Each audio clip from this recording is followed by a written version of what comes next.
to another edition of A Priest Abroad. I am not in Yorkshire.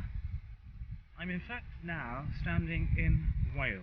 I mean, I say Wales, but this area is called the, I forget what they call it now, it's the Marches. It's where disputed land between the English and the Wales was fought over. And I think the Marches comes from marquise in French, not actual marching, which everybody assumes it is, and it's to do with soldiers.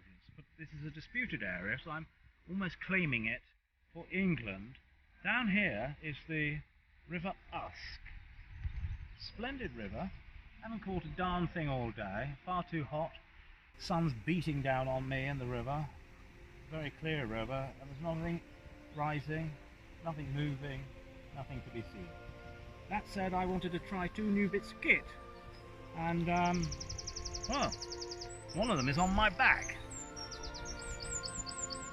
I've never had one of these small landing nets, these wooden ones. I've always admired them and thought, well, I'll get one. But you might see there's all this contraption behind me, which I have no idea whether I put it on correctly or not.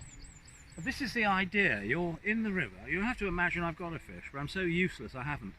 And you reach behind, you've got your fish. Are you watching? You're watching this. This is simulated fishing.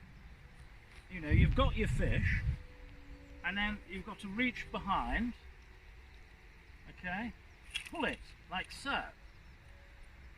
Then, niftily, guide your fish into said net.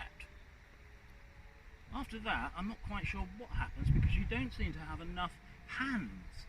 So the fishy's in here. I suppose what one has to do is hold the rod like so, sort your fish out, however you do that with one hand and holding this, without putting it between your legs and frankly looking slightly vulgar. Anyway, you sort your fish out, and then what you have to do, this is rather good, it's what I like about these, they have a sort of a magnetic, can you see that? They've got a magnetic connector, and again you need another hand because you've got to come round like this. I've never done this before. If any fishermen are watching, they'll probably say you're doing it all wrong, mate. And you've somehow got to connect with the magnet, which needs really this hand where the fishing rod is.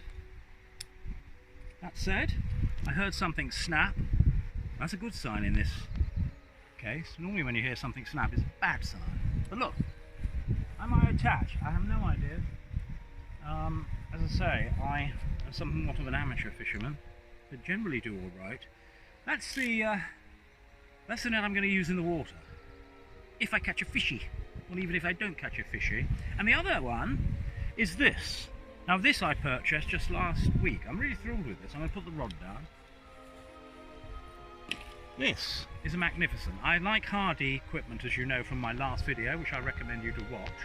I wonder if you can get a close-up. If you can't, I shall probably do a photograph of it. But this is a hardy landing net. And I love these too. They're not so good for walking in the water with and wading, but certainly from the bank they're great, because you can just flip them up like this and you're ready to go. See this? You're ready to go. When you're finished with your little fishy, you've got more reach on this one, of course. Perfect for little wild browns, which is really what are in the Usk at the moment here.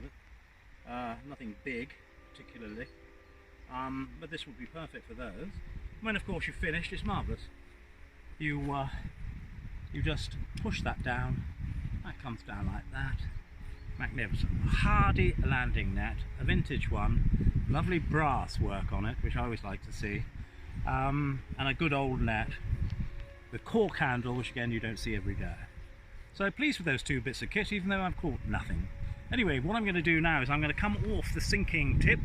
I thought as nothing was rising, I would have a go at that. I'm now going to go back onto the dry, move up about half a mile up the river, and flog the waters again for an hour or two. So, I'll see you in a moment.